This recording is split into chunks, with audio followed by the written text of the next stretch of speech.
সব সময় তো নিজে রান্না করে খাই, মাঝে মধ্যে কেউ যদি কিছু রান্না করে খায় সত্যি করে বলতেছে অনেক বেশি ভালো লাগে। তো মাশাআল্লাহ দিলাম, আমার ছেলে হচ্ছে আর কি স্যুপ রান্না করছে, ডিম দেয়, দেখতেও যেমন লাগতেছে লোভনীয়, খেতেও অনেক বেশি মজা হয়েছে। তো আপনাদের যদি খাওয়াইতে পারতাম আমার কাছে মনে হয় আমার থেকে আর কি ভালো রিভিউটা আর কি দিতেন। তো মাঝে মধ্যে হচ্ছে যাই পারুক না কেন আমাকে হচ্ছে রান্না করে আর কি খাওয়ানোর চেষ্টা করে, আমার মেয়েটাও চেষ্টা করে, তার ভাইয়ের হচ্ছে পাশাপাশি। আর এতে এখানে কিন্তু স্যুপটাও রান্না করছে, তারপর হচ্ছে লুডুস আর কি রান্না করছে। তো লুডুসটা রান্না করছে সাথে কিন্তু শসা টমেটো আর সুন্দর করে হচ্ছে একটা ডিম পোস্ট করে আমাকে দিয়েছে। আর হচ্ছে আমার ছেলে মেয়ে যখনই কিছু রান্না করতে যাক না কেন আমি কখনো হচ্ছে বাধা দেই না, কারণ হচ্ছে একটা জিনিস চেষ্টা করলে কিন্তু পারা যায়। সবকিছু আমার কাছে মনে হয় আহামরি কিছুই কঠিন না, চেষ্টা করলে সবকিছু আর কি সম্ভব। আর হচ্ছে স্যুপ আর হচ্ছে লুডুসটা কিন্তু অনেক মজা করে হচ্ছে আর কি খেয়ে নিয়েছে। দুইটা খাবার খাওয়ার পরে ফুল আর কি হচ্ছে পেটটা আর কি ভরে গেছে। আমার ছেলে মেয়ে দুজনে মিলে হচ্ছে আর কি রুটি বানায় আমাকে খাওয়াইছে। তো তাড়াতাড়ি হচ্ছে ভিডিওটা আপনাদের সাথে হচ্ছে শেয়ার আমি করব। তো একটা পোস্ট হচ্ছে আর কি আমি সারছি যে আমার ছেলের হাতের রুটি, মাশাআল্লাহ। সবাই আমার ছেলে মেয়ের জন্য অনেক অনেক হচ্ছে দোয়া করবেন, অবশ্যই ওরা যেন মানুষের মতন মানুষ হয়, এইটাই হচ্ছে আর কি বড় কথা। আর এই তো খাওয়া দাওয়া করে কিন্তু হচ্ছে আমি আর কি রান্নাঘরে রান্না করতে চলে আসলাম। তো হচ্ছে দুপুর থেকে কিন্তু হচ্ছে ভিডিওটা আমি শুরু করলাম। তো দুপুরে কিন্তু হচ্ছে আমি ভাত খাই নাই।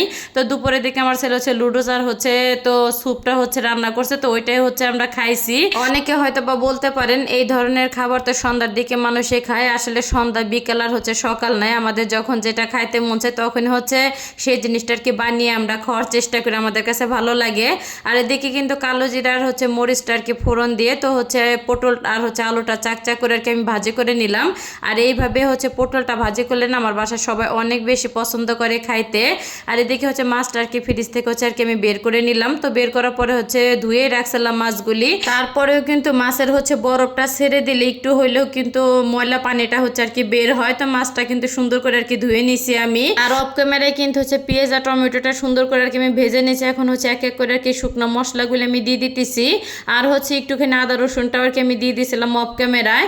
আর টমেটো দিয়ে হচ্ছে মাছটা আর কি একটুখানি আর কি পাতলা ঝোলটা হচ্ছে রান্না করব, কারণ হচ্ছে পাতলা ঝোল খেতে না আমার কাছে অনেক বেশি ভালো লাগে ভুনা তরকারির থেকেও। তো যাই হোক, তো এই মাছগুলি না অনেকগুলি আর কি হচ্ছে আনছিল আর কি। তো মাছগুলি খাইতে খাইতে হচ্ছে এক পোটলার মতন আর কি ফ্রিজে ছিল, তো ভাবলাম বের করে তো টমেটো দিয়ে হচ্ছে আর কি পাতলা ঝোলটা রান্না করে ফেলি।